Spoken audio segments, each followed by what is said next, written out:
Hi everyone, it's Rachel, and in this tutorial I'll be showing you how to create some kawaii frappuccino charms using polymer clay. So let's get started.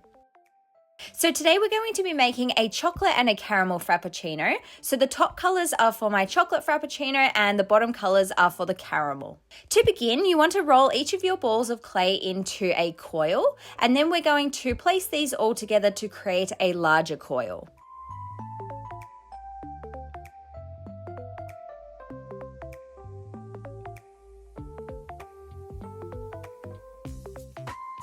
Once you have all your clay rolled out, you then want to twist it together so it kind of looks like a marshmallow.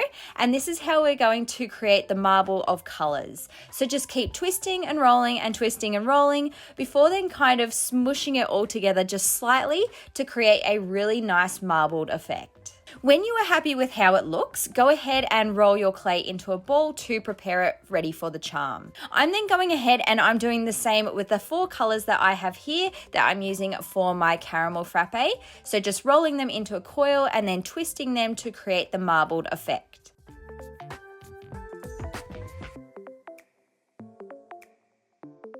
Once your polymer clay is prepared for your frappe base, you then want to shape it into a cup. So here I have my clay on my work surface and I'm using my fingers to shape it so that the top of the cup is wider than the bottom.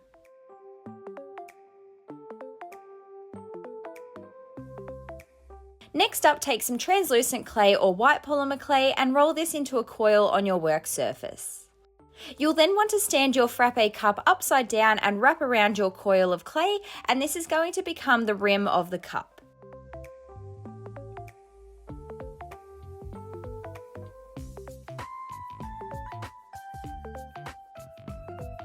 Again, I repeated the same process with my caramel frappe as well.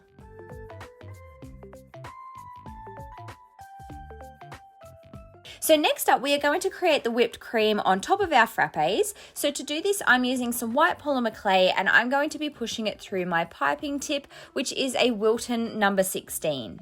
I rolled my white clay into a teardrop so that it would easily fit inside my piping tip.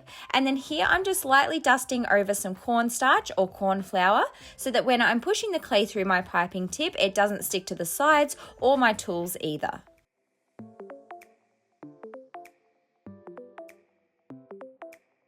When you have pushed enough clay through, just trim off the excess, and then here I'm actually adding a little piece of scrap clay to my frappe, and this will give me a structure to wrap my whipped cream around so that it isn't completely hollow in the middle. If you also don't have a piping tip to create your frosting, I do have a video on my channel teaching you lots of different ways to create polymer clay frosting without one, so I will leave that video linked down below in the description box.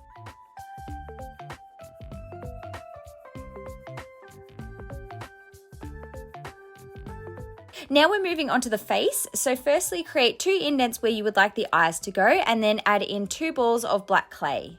Add a small U shape of black clay in the center for the mouth and then 2 pink cheeks on either side. For my frappe straws, I decided to go with a bright pink color. So I rolled a coil of clay out and then I trimmed off the 2 straws. To make sure that they stay nice and secure on my charm design, I firstly created an indent in the whipped cream and then I added some liquid clay which will help attach on the straw.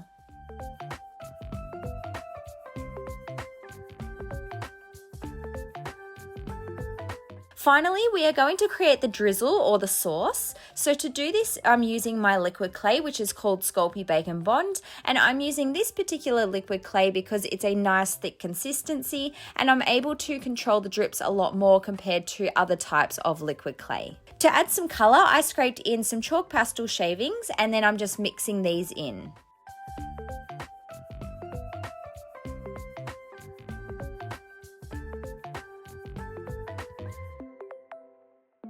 It was then time to very gently drip the drizzle all over top of my charm, and I did this using my needle tool, trying to make the drips look nice and even all the way around.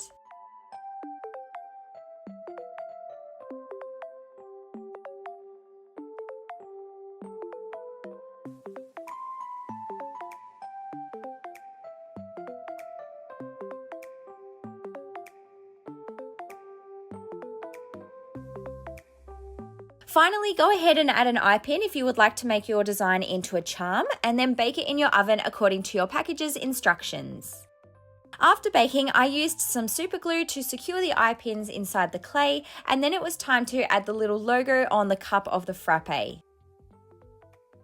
So for my design, I started off with a white circle using white acrylic paint, and then I also painted on a little black heart as well.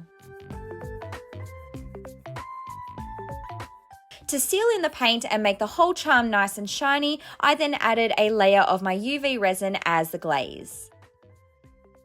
Here are what my Kawaii chocolate and caramel frappe charms look like once they're completely finished. You could also change up the colours around and make lots of different flavours of frappes as well. If you enjoyed this video, please don't forget to give it a big thumbs up and also subscribe to my channel for lots more crafty videos, and I will see you next time. Bye guys!